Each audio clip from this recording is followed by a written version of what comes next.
Viernes 23 de enero de 2026.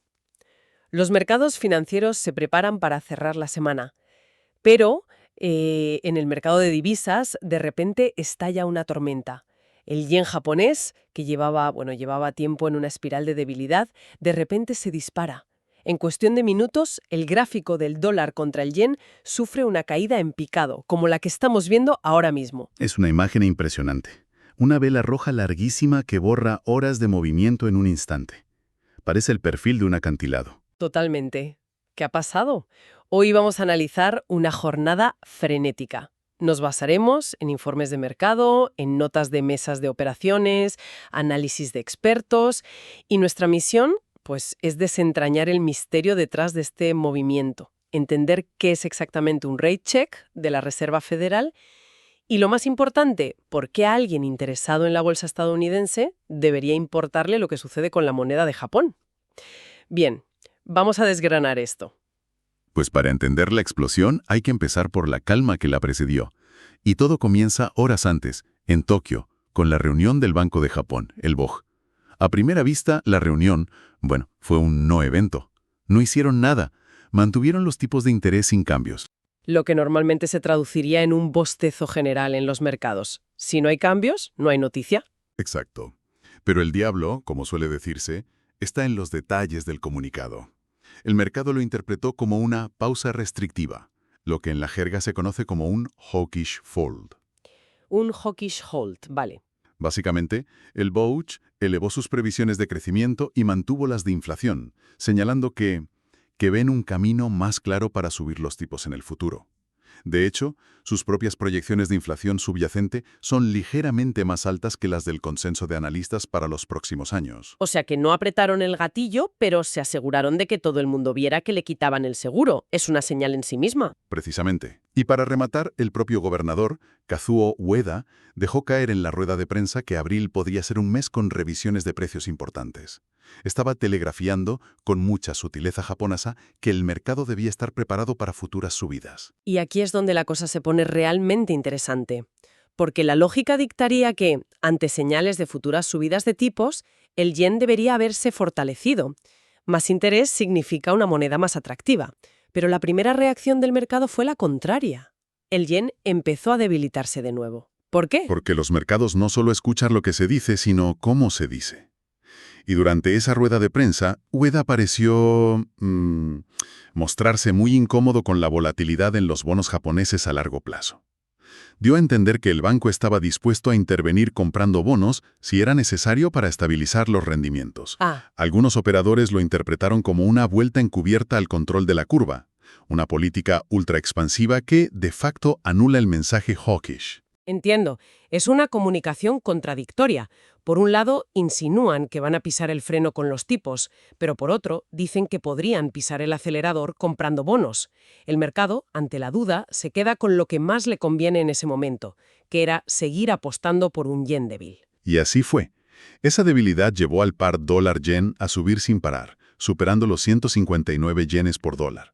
Se estaba acercando peligrosamente a la barrera psicológica de los 160.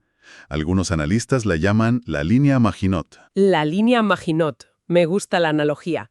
Una línea de defensa supuestamente inexpugnable, pero que todos recuerdan por cómo fue finalmente sobrepasada. Da a entender que es un nivel importante, pero quizá no infalible. Exacto. Es un nivel en el que el gobierno japonés ha intervenido de forma muy contundente en el pasado para defender su moneda.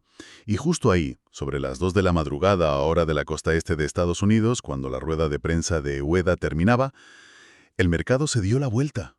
De forma violenta.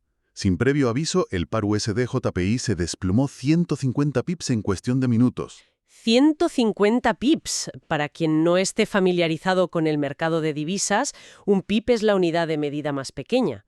Un movimiento así es como si el precio de algo que vale 159 euros cayera 1,5 € de golpe, en un abrir y cerrar de ojos. Un auténtico terremoto. Un seísmo, sí. Y, claro, inmediatamente saltaron todas las alarmas y los rumores de intervención. La pregunta en todas las mesas de operaciones era: ¿está el Ministerio de Finanzas comprando yenes a espuertas para frenar la sangría? La conclusión más lógica.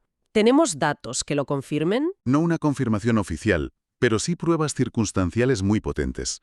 Si observamos los datos de volumen de negociación de la plataforma EBS, que es uno de los principales mercados interbancarios, vemos un pico de volumen gigantesco justo en ese minuto, muy por encima de lo normal para esa hora de baja liquidez.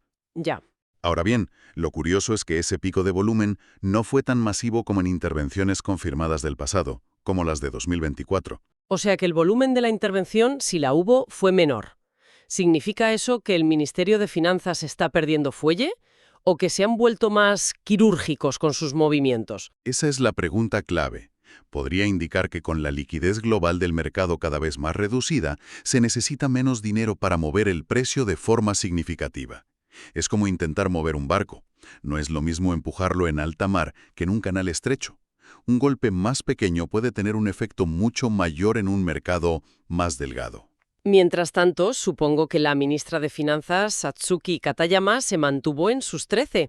Recuerdo que sus respuestas suelen ser un manual de ambigüedad calculada. No decepcionó, no. Cuando le preguntaron directamente, su respuesta fue la clásica. Siempre estamos vigilando con sentido de urgencia. Claro. Que es el lenguaje diplomático para decir, no confirmo ni desmiento, pero que nadie se relaje. Y hay que recordar el contexto histórico porque los mercados tienen memoria. En 2024, Japón gastó casi 100.000 millones de dólares comprando yenes. Y si miramos el gráfico de esas intervenciones, todas ocurrieron en esa misma zona, alrededor del nivel de 160. Ese nivel no es una línea en la arena por casualidad. De acuerdo. Así que tenemos una intervención probable, pero no confirmada, que detiene la caída y le da un respiro al yen. Lo lógico sería pensar que ahí acaba el drama del día y que los mercados se toman un respiro, ¿no? Se podría pensar eso. De hecho, durante varias horas el mercado se estabilizó en un rango más bajo. Pero la historia tenía guardado un giro de guión. A mediodía en Nueva York, cuando ya casi nadie lo esperaba, empezó a correr un rumor por las mesas de operaciones sobre una llamada muy extraña. ¿Una llamada? ¿A quién? Una llamada de la Reserva Federal de Estados Unidos a los grandes bancos de Wall Street. Un momento. La Fed. ¿Qué tiene que ver el Banco Central de Estados Unidos en una pelea que parece ser exclusivamente entre el yen y el dólar y orquestada por Japón? Esa fue la reacción de todo el mundo.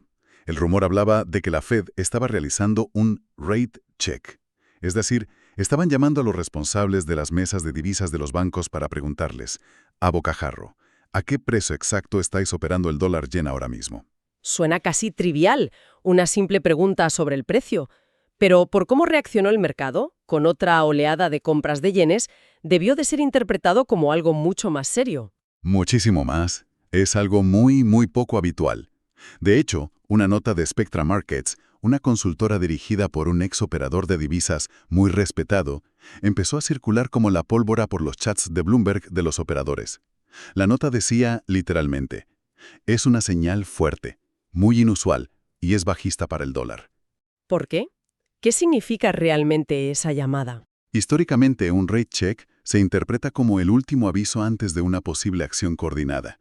Es la forma que tienen las autoridades monetarias de decirle al mercado, os estamos vigilando muy de cerca, consideramos que estos movimientos son excesivos y desordenados y estamos listos para actuar juntos si esto no para. Es enseñar los dientes sin llegar a morder, pero dejando claro que la dentadura es real. Y la cosa no acaba ahí, porque la pieza final del puzzle, la que lo conecta todo, llegó casi al cierre del mercado. Una información de Bloomberg confirmó de dónde había salido la orden. La solicitud de ese rate check no partió de la Fed por iniciativa propia. Aquí viene la carambola a tres bandas. Fue el Ministerio de Finanzas de Japón quien llamó al Tesoro de Estados Unidos. El Tesoro, a su vez, le pidió a la Reserva Federal que realizara esas llamadas a los bancos. Es una operación coordinada entre bambalinas que demuestra un nivel de cooperación internacional que no se ve todos los días. Fascinante. Es una maniobra de diplomacia financiera de altísimo nivel. Japón le pide un favor a Estados Unidos, que a través de su Banco Central envía una señal inequívoca al mercado. Esto no solo muestra la desesperación de Tokio, sino que también implica que cuentan con el beneplácito, o al menos la cooperación, de Washington para ponerle un suelo al yen. Exacto. Y el resultado fue el que vimos. El yen se fortaleció aún más y, como consecuencia, el índice del dólar estadounidense, el DXY, que mide su fuerza contra una cesta de divisas, cayó con fuerza. Entendido. Pero aquí es donde me pierdo un poco. Estamos hablando de una partida de ajedrez geopolítico entre bancos centrales en Tokio y Washington. Es un thriller financiero apasionante. Pero, ¿por qué un inversor de bolsa en Madrid o Nueva York, que quizás solo tiene acciones de Apple o Inditex, debería sentir un escalofrío con todo esto? La conexión no parece nada obvia. Es la pregunta del millón, y la respuesta se encuentra en lo que el banco Société Générale llama una relación curiosa, una relación que se viene observando desde el verano de 2024. Si miras un gráfico que compara la evolución del yen con la volatilidad del S&P 500, la correlación es sorprendentemente fuerte. Vaya. Históricamente, y sobre todo en los últimos tiempos, un yen más fuerte ha coincidido casi siempre con un sentimiento de aversión al riesgo, o risk-off, en los mercados. Es decir, cuando el yen sube, los inversores tienden a vender activos de riesgo como las acciones. Pero ¿cuál es el mecanismo? ¿Es pura superstición o hay una causa real detrás? Hay una causa muy real, y se llama el desmantelamiento del famoso yen carry trade. Ah, el carry trade. Es uno de esos conceptos que todo el mundo ha oído, pero que pocos entienden del todo. ¿Podemos desglosarlo? Claro, es más sencillo de lo que parece. Imagina que puedes pedir un préstamo en un país donde los tipos de interés son prácticamente cero, como en Japón. Te endeudas en yenes a un coste bajísimo, luego coges esos yenes, los cambias por dólares y los inviertes en algo que te dé una rentabilidad mucho mayor. Por ejemplo, acciones estadounidenses o bonos del Tesoro de EU. Es decir, usar a Japón como una fuente de financiación ultra barata para ir a buscar rentabilidad a otra parte del mundo. Precisamente. Durante años ha sido una de las estrategias más populares para grandes fondos de inversión.